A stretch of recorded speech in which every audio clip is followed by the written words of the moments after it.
I think they all had something. Again, I'm still trying to figure out what that something was, because the same something they had, there's all kinds of people outside the church that have the same something. And so it's Yeah. kind of like, okay, well, wait a minute here. If that's true, which it is, then what is this, right? Because it's always assumed that it's the Holy Spirit. And I'm like, that's interesting, because they don't have the Holy Spirit over here and they're doing the same thing. Right? So it's kind of like, that's a head scratcher. But, and people have to forgive me, but I'm sort of fearless. I'm a little bit like Toto on the Wizard of Oz. It's like, don't mind the man behind the curtain. If Yeah. you say that to me, I'm going behind the curtain. Like, I just have this I'm the same need. way. I'm like, have this need to understand, right? So I just keep tearing things. Like, I keep peeling the onion, because I'm going to keep going at it until I get to the root of it, because I want to know what this is. I want to understand what's going on. And I'm not afraid to challenge a lot of the assumptions, right? There's so many assumptions. One of the things that's really dangerous, and I think, it's to your point. The Christian community is very siloed, and the Pentecostal charismatic world it's an echo chamber, right? It's like Yeah. you're in this isolated world where you're with a whole bunch of people that kind of think the same way. Well, then break that down even further, and you get all these leaders together, right? And they have, it's called groupthink. I mean, I'm an amateur sociologist, so I kind of understand how it works. So you get all these leaders together, right? And they start, and there's a pecking order, right? There's always a pecking order at these leadership meetings. And so if the guy at the top, if Branham's an end justifies the means guy, right? Then everybody underneath becomes an end justifies the means guy. And then a whole movement, whether it's KCF or whether it's Latter Rain, all starts thinking, okay, well, I guess it's okay to fake it on the front end. Yeah.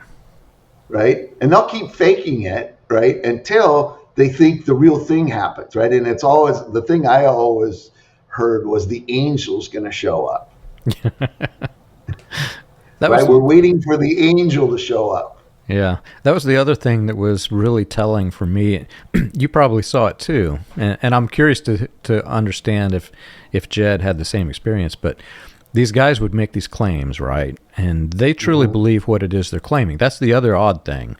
Whenever you're looking at these guys and you think, well, they're complete frauds, I don't see it that way. They really believe some of the things that they're saying, Yeah. even though it's fraudulent. That's the where it gets really weird. But the thing that was really telling for me is whenever they would say it and it happened, they were as shocked as could be that it happened. It was like, oh my gosh, that thing I just said, wow.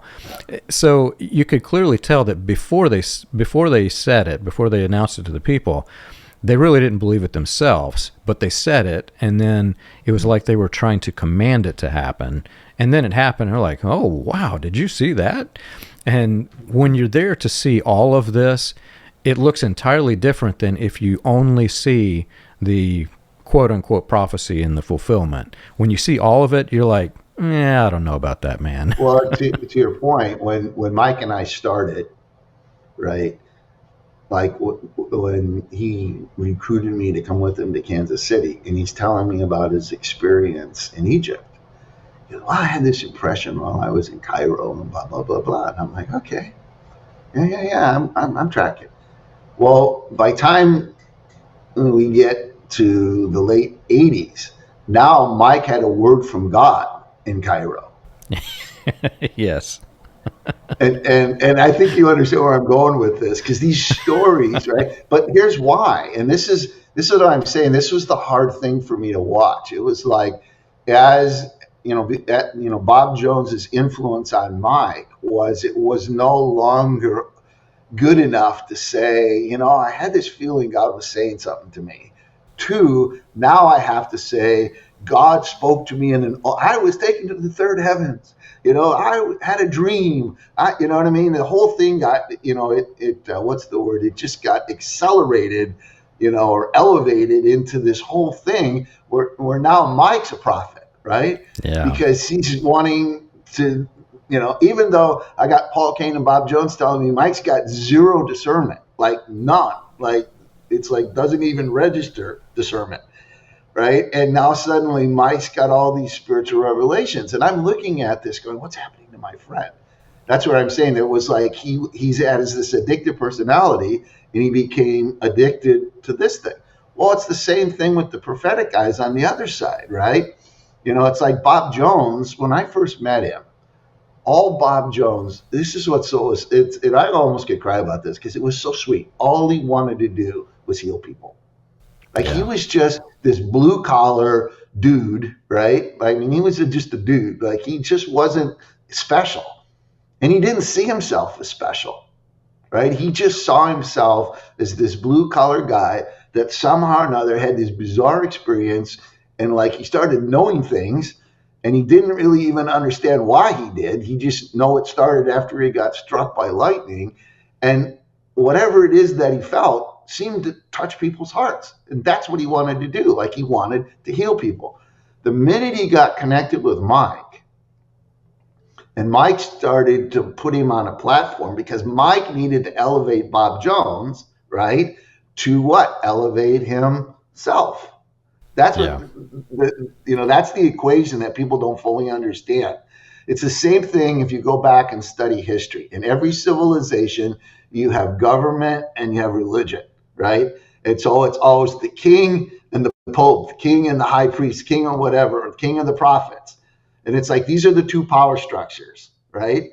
And sometimes they're fighting each other, and sometimes they're in bed with each other. Well, in this, situation, we needed the prophetic and the priestly. If you call Mike the priestly side of those two things had to come together. Yeah. And so there's this weird symbiotic relationship that I think was like drug induced, like this whole supernatural prophetic thing. And so I watched Mike change, right, to where he ended up, in my view, having an overinflated view of himself, right? It's like all these guys were coming to Kansas City and telling Mike how wonderful he was, how special he was, how unique he was, how he was going to be this leader of this movement and change the world. Like they were reaffirming everything Mike wanted to believe about himself. So he just gets bigger and bigger and bigger. Like his ego just got so huge. That's why a lot of people now realize how narcissistic he was, right? And even the way he ended up not listening to people like who had expertise, like people that were really gifted in other areas. He always believed he knew more than they did. Yeah. And I used to have constant conversations with these guys. Some of them, super successful business guys going, I don't get it.